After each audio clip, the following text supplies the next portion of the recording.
जय सद्गुरू, जय शिवराय। आज मी तुमच्यासोबत बोंबील बटाटा आणि त्याच्यात अंडं घालून कसं बनवतात ही भाजी शेअर करत आहे। मी एक मोठा कांदा घेतला आहे, तो अशा प्रकारे चिरून घेतला। एक बटाटा घेतला आहे, त्याचे असे मोठे मोठे पीस केले आहेत। मी याच्यात मुळा पण घातला आहे, तो पण या भाजीमध्ये छान लागतो। आणि ह्या थोड्या शेंगा घेतल्या आहेत, आमच्या इकडे या शेंगा पण बोंबील बटाट्यामध्ये टाकतात। 2 चमचे तेल घालते, त्यात 5-6 लसणाच्या पाकळ्या, एक मोठा कांदा, 2 मिरच्या घातल्या आहेत। आता कांदा, मिरची, लसूण चांगला परतून घेते।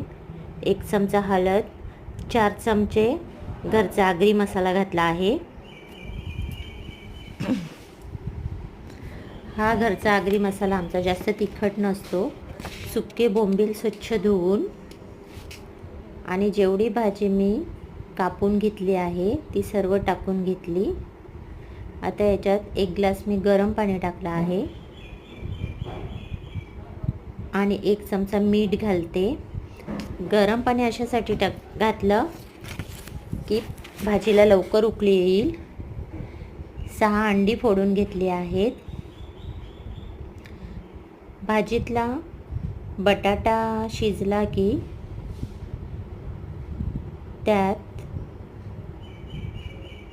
आधी आपण बटाटा शिजला आहे की बघू। बघा, बटाटा पूर्ण शिजला आहे। त्यात मी एक मोठा टॅमॅटो कट करून, अर्धी वाटी चिंचेचा कोळ आणि उकळी आल्यावर त्याच्यात मी हे फोडलेली 6 अंडी घातली आहेत। ह्याला चमच्याने न ढवळता तसं झाकण ठेवून 10 मिनिटं शिजवून घ्यायचं।